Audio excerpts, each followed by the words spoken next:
हर हर महादेव। इस वर्ष 2026 में आषाढ़ का महीना 30 जून 2026 से प्रारंभ होगा। 30 जून से प्रारंभ होकर के 29 जुलाई 2026 तक यह आषाढ़ का महीना चलेगा। 30 जून 2026 से 14 जुलाई 2026 तक आषाढ़ कृष्ण पक्ष रहेगा और 15 जुलाई 2026 से 29 जुलाई 2026 तक आषाढ़ शुक्ल पक्ष रहेगा। 3 जुलाई 2026 को संकष्टी श्री गणेश चतुर्थी का व्रत किया जाएगा। यह व्रत बहुत ही महत्वपूर्ण होता है। इस दिन भगवान गणेश की आराधना करें। रात्रि में 9:21 पर चंद्रोदय होगा। जब चंद्रमा उदय हो जाए तब गणेश जी और चंद्रमा दोनों की पूजा करके अर्घ्य प्रदान करके इस व्रत का समापन करना चाहिए। 8 जुलाई 2026 को शीतलाष्टमी का व्रत किया जाएगा।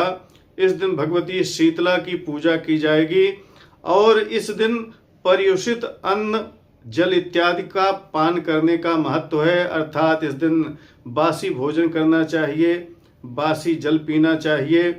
ऐसा इस दिन का विशेष महत्व बतलाया गया है।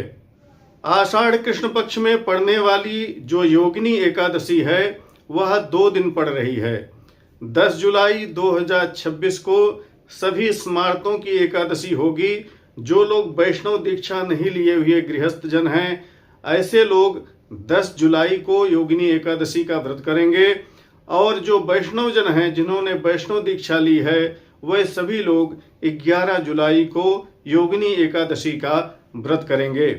योगिनी एकादशी समस्त पापों का निवारण करने में समर्थ है। जो चर्म रोग वाले हैं, जिन्हें किसी प्रकार का कुष्ठ रोग हुआ हो, उन्हें तो अवश्य इस व्रत को करना चाहिए। कहा गया है आषाढ़ कृष्ण पक्षस्य योगिनी व्रतमाचरेत अस्य व्रतस्य पुण्यस्य कुष्ठो नश्यति वै ध्रुवम। अर्थात यह ध्रुव सत्य है कि आषाढ़ मास में पड़ने वाली योगिनी एकादशी का व्रत कर लेने से कुष्ठ रोग दूर हो जाता है, नष्ट हो जाता है। तो जिन्हें किसी प्रकार का चर्म रोग हो उन्हें इस योगिनी एकादशी का व्रत अवश्य करना चाहिए। 12 जुलाई 2026 को आषाढ़ कृष्ण पक्ष में पड़ने वाले प्रदोष का व्रत किया जाएगा। इस दिन भगवान सांब सदाशिव की पूजा आराधना की जाएगी।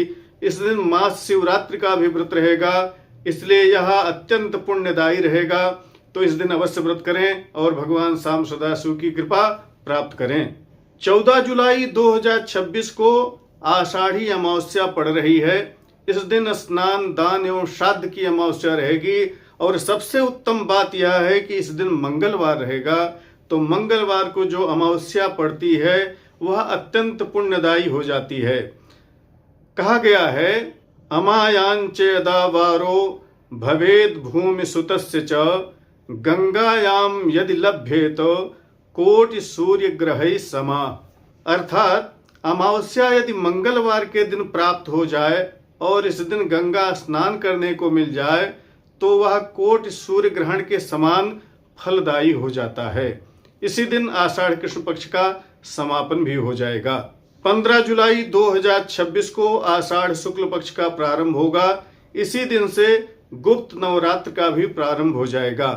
जो लोग भगवती की उपासना करते हैं, गुप्त उपासना करते हैं, यंत्र तंत्र मंत्र से उपासना करते हैं, वह सभी इस समय का पुण्य लाभ लेंगे। और इसी दिन गुरु अस्त भी हो जाएंगे पश्चिम दिशा में, तो विवाह इत्यादि के जो मुहूर्त बन रहे होंगे वे सब बनना बंद भी हो जाएंगे। 17 जुलाई 2026 को वैनायकी श्री गणेश चतुर्थी का व्रत किया जाएगा। यह शुक्ल पक्ष में पड़ने वाली विनायक चतुर्थी होती है।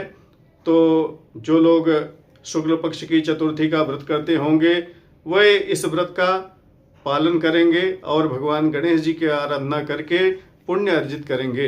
17 जुलाई 2026 को दिन में 11:11 पर भगवान सूर्य नारायण मिथुन राशि से कर्क राशि पर जा रहे हैं। तो यह कर्क की संक्रांति रहेगी और यह अयन संक्रांति होती है। इस दिन से वर्षा ऋतु का आरंभ हो जाएगा। और भगवान सूर्य दक्षिणायन हो जाएंगे। देवताओं की रात्रि हो जाएगी और दैत्यों के दिन का प्रारंभ होगा। इस दिन संक्रांति जन्य पुण्य काल रहेगा और इस दिन मंदाकिनी में स्नान करने का विशेष पुण्य कहा गया है। मंदाकिनी में स्नान करें, वहां पर घी का दान करें, गाय का दान करें, अन्न वस्त्र इत्यादि का दान करें। 21 जुलाई 2026 को सूर्य सप्तमी पड़ रही है। यह विवस्वत सप्तमी कही गई है। इस दिन भगवान विवस्वत सूर्य की पूजा की जाती है, जो कि अत्यंत पुण्य देने वाली सप्तमी है। इसका व्रत करें। इस दिन आप जो है भगवान सूर्य का जप करें, तप करें, उपासना करें, उनको अर्घ्य प्रदान करें। संतान प्राप्ति के लिए, अपने कार्य में आगे बढ़ने के लिए और विद्या उपार्जन के लिए, चर्म रोग इत्यादि नष्ट करने के लिए, नेत्र पीड़ा दूर करने के लिए भगवान सूर्य की आराधना करनी चाहिए। वैसे तो समस्त संपत्ति की प्राप्ति के लिए, सकल मनोरथ की सिद्धि के लिए भगवान सूर्य की उपासना अत्यंत लाभदायी कही गई है। 22 जुलाई 2026 को बुधाष्टमी का व्रत होगा। इस दिन परशुरामाष्टमी भी रहेगी, तो यह भी अत्यंत पुण्य का दिवस होगा। भगवान परशुराम जी की पूजा आराधना इस दिन की जाएगी और यह बुधवार को पड़ने वाली अष्टमी है, तो जिससे इसका फल और भी बढ़ जाता है। 25 जुलाई 2026 को विष्णुशयनी एकादशी पड़ेगी।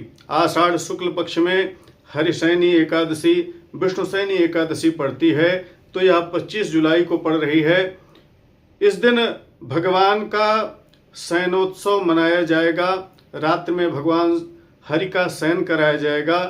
तो इस व्रत को करने से समस्त संपत्तियां प्राप्त हो जाती हैं, सिद्धियां प्राप्त हो जाती हैं। अगले दिन इस व्रत का पारण किया जाएगा। 26 जुलाई 2026 को आषाढ़ शुक्ल पक्ष में पड़ने वाले प्रदोष का व्रत किया जाएगा। इस दिन भगवान शाम सदाशिव की उपासना होगी और उनकी कृपा से आप अपना मनोरथ पूर्ण कर सकते हैं। 26 जुलाई 2026 से चातुर्मास व्रत का प्रारंभ हो जाएगा। यह 4 महीने व्रत चलने वाला है।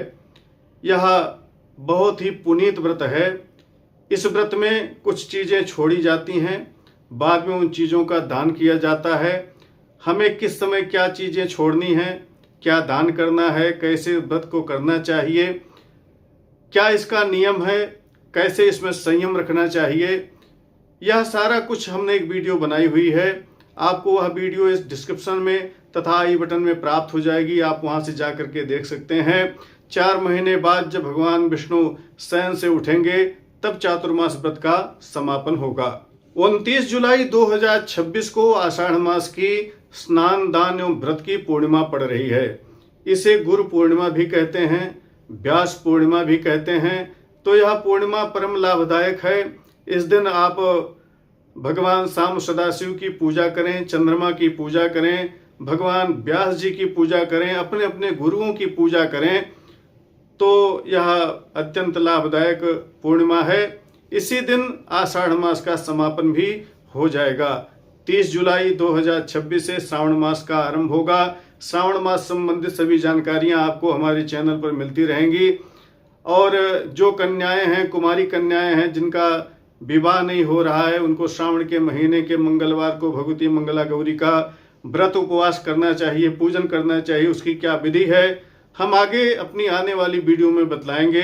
श्रावण के सोमवार का व्रत कैसे करना चाहिए और श्रावण मास में पड़ने वाली जो मंगलवार हैं उनकी क्या महत्ता है, यह सब आगे की वीडियो में जानेंगे। इसी तरह की प्रामाणिक जानकारियों के लिए बने रहें हमारे साथ। हर हर महादेव। जय विश्वनाथ।